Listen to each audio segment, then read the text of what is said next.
말씀인데요. 제가 먼저 봉독하겠습니다. 안식일이 다 지나고 안식 후 첫날이 되려는 새벽에 막달라 마리아와 다른 마리아가 무덤을 보려고 갔더니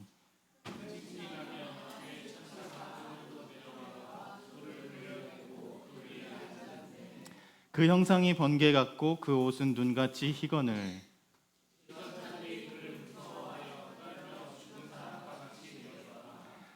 천사가 여자들에게 말하여 이르되 너희는 무서워하지 말라. 십자가에 못 박히신 예수를 너희가 찾는 줄을 내가 아노라.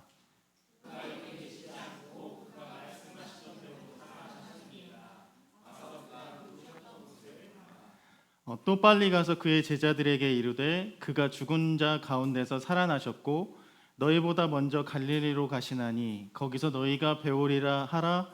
보라 내가 너희에게 일렀느니라 하거늘.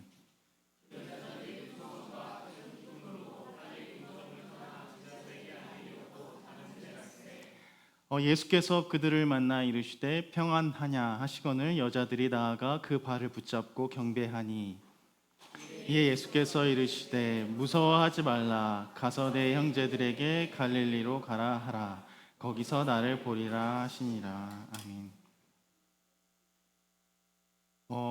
제가 이사하고 처음으로 그 동네에 오늘 아침에 일어나서 한 바퀴를 뛰려고 했는데 너무 힘들더라고요. 이제 발가락이 낫고 처음 뛰어서 걷다가 뛰다가 해서 그 선인분교회에서부터 동네를 이렇게 돌 수 있는 한 바퀴를 이렇게 돌았습니다. 근데 너무 좋았던 것은 벚꽃이 그 선인분교회에서부터 쭉 너무 아름답게 피어 있어가지고 훈인의 식당 아실런지 훈인의 식당에서 제가 다시 이렇게 좋은 동네 골목으로 들어와서 한 바퀴를 돌았거든요. 근데 부활절 아침에 너무나도 벚꽃이 아름답게 피어 있는 것을 보고 마음이 너무 혼자 이렇게 말랑말랑해져가지고 너무 좋다 하고 이렇게 걸었던 기억이 오늘 아침에 너무 좋은 기억이 있습니다. 사실은 벚꽃 축제가 지난주부터 시작되었는데 사실 지난주에는 벚꽃이 혹시 가신 분들 있을지 모르겠지만 처음 벚꽃 축제가 시작할 때는 많이 피지 않아서 사람들도 많이 모이고 차들도 북적북적하고 했는데 벚꽃 축제에 중요한 벚꽃이 없었다 이런 이야기를 많이 들었었거든요. 근데 그 말씀을 묵상하면서 오늘 걸으면서 생각하는 것이 이제 저희는 그리스도를 따르는 신앙인들이니까 가장 기쁘고 기쁜 날, 이 부활절 아침에 뭐가 제일 중요할까? 벚꽃 축제에 벚꽃이 없으면 그 축제가 의미가 없는 것처럼 부활주일날 아침에 계란도 있고 성만찬도 있고 기쁜 성가대, 다른 큰 교회들은 성가대 찬양도 있고 많은 프로그램도 있고 여러 가지가 있을 수 있겠지만 정작 중요한 예수 그리스도가 우리의 삶에 계시지 않으면 그 부활절은 마치 벚꽃 없는 벚꽃 축제 같지 않을까 이런 생각을 해보았습니다. 어쨌든 우리는 그 놀라운 죽음을 이기시고 부활한 예수 그리스도의 부활을 기념하며 함께 예배하고 있습니다. 정말 놀라운 죽음이 우리의 삶에서 죽음이 끝이 아니라 하나님의 변함없는 사랑이 이긴다라는 그 사실을 증명해내신 것을 기억하고 기념하는 그 날입니다. 그래서 오늘 하루로 그 부활절의 의미와 그 의미가 끝나는 것이 아니라 사실은 그리스도교 신앙은 이 부활에서부터 우리의 신앙이 출발한다고 할 수 있고 우리의 신앙이 시작한다고 말할 수 있을 것 같아요. 그래서 제자들이 마치 그 사순절 기간을 오늘 기도해 주신 것처럼 오랜 기간을 걸어왔듯이 우리가 이제 부활로 모든 것이 끝나고 모든 것이 완성된 것이 아니라 사실 이 기쁨을 통해서, 이 복음의 기쁜 소식을 통해서 이제 우리가 앞으로 살아갈 그 시작으로, 출발로 삼는 그 의미가 우리 앞에 더욱더 중요해 보입니다. 그래서 부활절 아침 그 무덤을 찾은 이들이 있습니다. 우리가 사실은 정확히 여인들과 몇몇 사람들이었다고만 알 뿐이지 누구인지는 정확히 알 수 없으나 그들이 누구였는지가 중요한 것이 아니라 그 부활절, 첫 부활절 아침에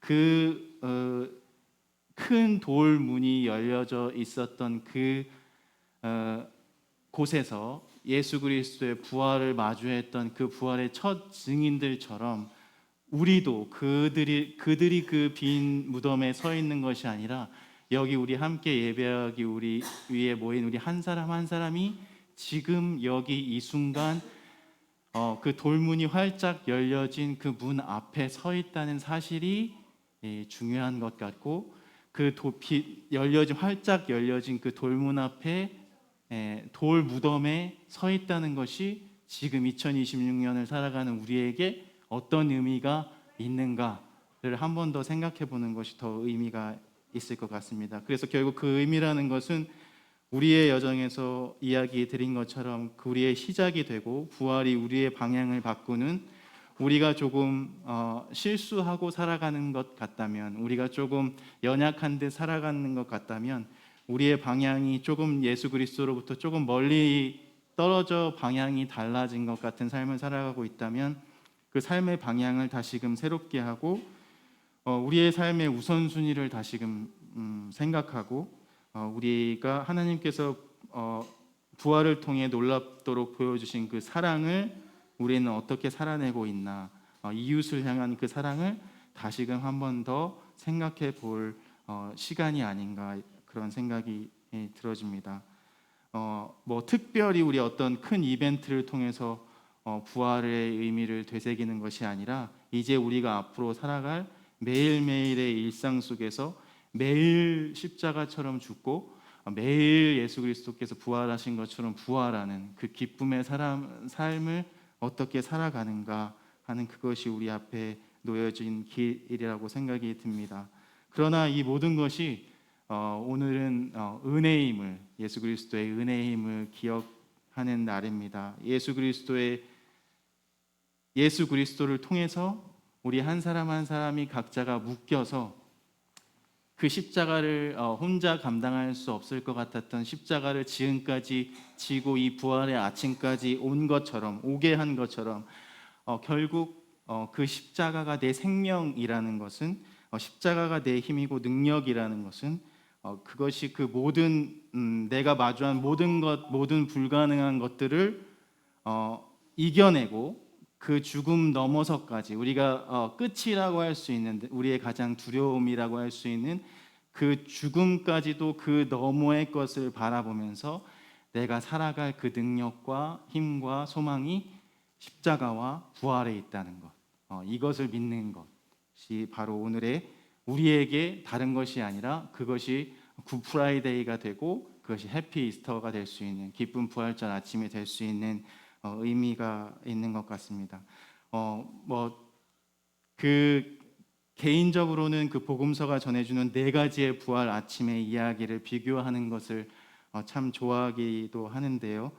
특별히 우리 올해 교회력을 따라 묵상하고 있는 마태가 전하는 그 복음의 부활의 소식은 조금 드라마틱하다, 한마디로 표현하면 조금 드라마틱하다라고 생각이 됩니다. 왜 그러냐면 마태가 전하는 부활의 이야기는 마치 영화로 만들었으면 좋겠다라는 생각이 들 정도로 모든 장면들을 극적으로 연출하려는, 이제 또 혹시 시간이 되신다면 그 마태가 전하는 부활 이야기를, 그 예수님과 돌아가실 때 큰 지진이 나고 큰 소리가 나면서 지진이 났던 그 장면서부터 연결해서 우리가 그 타임라인을 따라서 우리가 그 말씀을 읽어보면, 사방이 폭발하듯 터지는 장면들, 성금요일에는 지진이 있고 그 아침에도, 부활 아침에도 땅이 흔들리고, 또 천사가 등장하고, 평범한 천사들이 아니고, 또 뭐 그런 뭔가 되게 과장하고 뭔가 무엇인가 조금 더 극적으로 그 부활 아침의 이야기를 연출하는 그러한 마태가 저는 부활의 이야기만의 특징이 있거든요. 그리고 경비병, 강하고 거칠어 보이는 그 군인들도 기절해버리고, 이러한 모든 것들이 결국 마태가 이 부활의 이야기를 전하면서 강조하려는 것은 부활의 시작과 끝, 십자가로부터 시작된 예수 그리스도의 부활의 시작과 끝을 그 모두가 놓치지 않기를 바라는, 한순간순간을 놓치지 않기를 바라는 마음으로 마태를 그 부활 소식을 전하고 있습니다. 그래서 오늘 본문에 보면 이 부활을 마주한 여인들이 있어요. 메시지를 듣고 예수께서 다시 부활하셨다는 그 소식을 듣고 처음 느낀 감정은 두려움과 큰 기쁨이었습니다. 두려움과 큰 기쁨, 너무 낯설고 너무 충격적이어서 두렵지만 동시에 너무 경이로워서 그들을 소망으로 이끌었다는 감정. 그래서 돌문은 옮겨졌고 그 부패했던 시신은 사라졌고 그 천사가 앉아 있는 상황. 그 상황을 마주한 그 여인들 앞에 그 천사들이 던진 질문. 어찌하여 살아있는 사람을 죽은 자 가운데서 찾느냐? 무덤에 온 여인들에게 던져진 첫 번째 질문입니다. 그래서 우리가 그 당시에 첫 부활 아침에 그 텅 빈 무덤을 무거운 돌문이 옮겨지고 텅 빈 무덤을 마주한 그 여인들의 심정과 같이 대어 보는 것이 중요하다고 말씀드린 것처럼 그 여인들에게 주어진 첫 질문, 어찌하여 살아있는 생명을 죽은 것 가운데서 찾느냐라는 질문이, 이 질문도 당시에 그 여인들에게 주어졌던 질문이지만 그 질문, 여인들에게 주어졌던 질문만으로 생각할 수 없고 우리를 지금 오늘을 살아가고 있는 우리에게 어찌하여 살아있는 사람을, 생명을 죽음 가운데서 찾느냐는 질문을 오늘 우리에게 던지고 있는 질문이라고 생각해 볼 수 있습니다. 어찌하여 살아계신 예수 그리스도를 여러분의 죽은 삶 가운데서 찾습니까?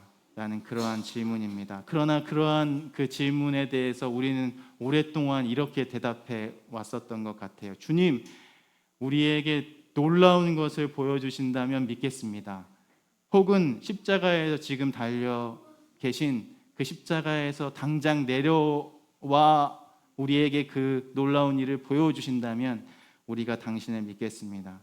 그러나 예수 그리스도가 우리에게 초대하는 그 초대는 다른 삶을 살라고 부르신다는 그 사실, 우리가 스스로 흐름을 거슬러 헤엄치고 새롭게 태어나라고 부르시는 그 부르심, 그 여인들이 당시에 무서워하며 떨며 죽은 사람같이 되었더라라고 마태가 당시의 상황을 설명합니다.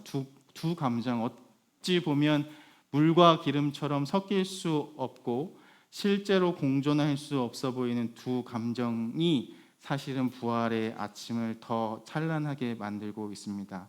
왜냐하면 여인들이 마주했던 두려움은 단지 그들이 내가 죽을까? 죽을까 하는 그 죽음, 가장 큰 두려움이라고 할 수 있는 그 죽음이 아니었기 때문에 그렇습니다. 여러분에게 가장 큰 두려움은 어떤 두려움일까 궁금합니다. 저에게 가장 큰 두려움은 무엇일까요? 여러분 한 사람 한 사람에게 가장 큰 두려움이 어떤 것입니까? 라고 물으면 여러분은 어떻게 대답할 수 있을까요? 근데 사실 이 여인들이 죽은 예수 그리스도를 장사하기 위해 그 무덤으로 예수님의 시신이 안치되었던 그 무덤을 찾아갈 때의 심정은 그리고 마태가 전하는 그 마태의 복음은 부활의 이야기를 통해서 그 여인들이 두려움과 기쁨, 그 두 가지 감정을 그 부활 아침에 동시에 느꼈다고 얘기하지만 제가 아무리 생각해 보아도 그 여인들이 가졌던 두려움은 우리가 다른 사람들에게 붙잡혀서 죽을 것 같다, 아니면 내 삶에 어떤 큰 위협이 닥칠 것 같다라는 그러한 두려움은 아니었습니다. 그러면 어떤 두려움이었을까요? 생각해 보니 그 여인들의 두려움은 이 두려움이 아니었을까 생각해 봅니다. 내가 이제 예수 그리스도 없이 어떻게 예수를 따라 살 수 있겠습니까? 라는 두려움 어찌 않을까 생각해 보았습니다. 십자가에서 예수 그리스도가 달려 돌아가시는 그 죽음을 마주하고 두 눈으로 직접 체험한 그 여인들에게는 사실은 두려움도 가질 수 없는 상황이지 않았을까? 그냥 모든 것이 그냥 끝난 상황이었기 때문에 내가 죽는 내가 죽는 것이 그렇게 큰 문제가, 제가 그런 일을 겪었다고 해도 내가 지금 이 순간 죽는 일이 그렇게 큰 문제가 될까? 될 수도 있겠지만 그렇지 않지 않았을까라는 생각을 해보았습니다. 십자가에 예수가 달려 숨을 거두시는 그 순간부터 가슴 속에 계속 남아서 지울 수 없었던 그 두려움은 이제 저는 살 수 없습니다. 제가 무엇을 할 수 있겠습니까? 왜? 예수 그리스도 없이 십자가에 달려 돌아가신 그 예수 그리스도를 목도한 그 사람들이 이제 예수 그리스도께서 돌아가셨는데 그 예수 그리스도를 따르던 우리가 예수 그리스도 없이 어떻게 살 수 있겠습니까? 우리가 어떻게 사랑할 수 있겠습니까?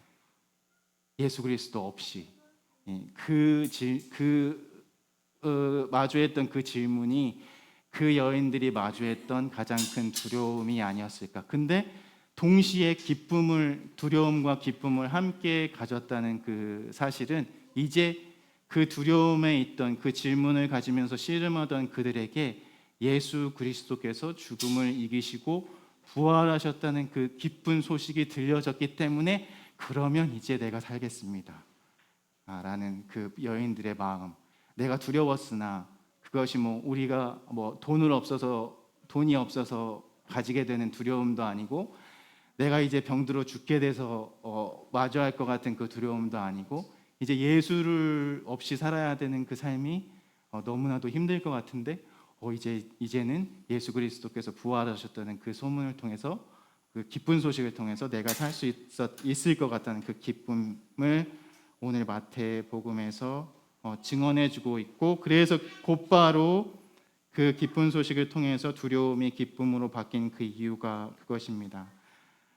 생각해보면 우리는 두려움만으로는 주님을 따를 수 없는 것 같습니다. 그리고 또 주님이 원하시는 삶을 살아갈 수도 없을 것입니다. 우리가 두려운데 어떻게 주님을 따라갈 수 있겠습니까? 또한 생각해보면 우리가 아무리 넘치는 기쁨이 우리의 삶에 가득한다고 할지라도 그 기쁨만으로는 또 주님을 따를 수가 없습니다.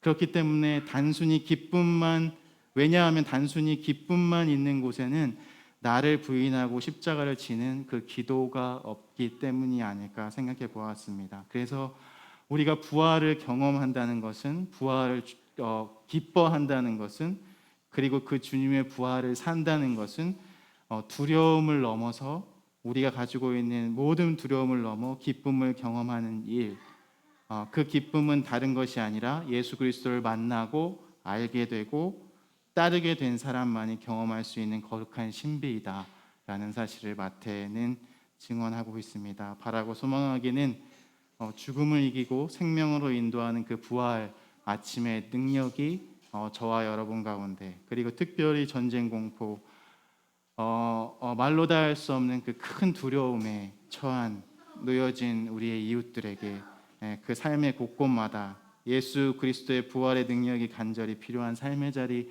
그 곳곳마다 가득히 넘쳐나기를, 그렇게 또 우리가 부활의 계절을 살아가기를 주님의 이름으로 간절히 축원합니다.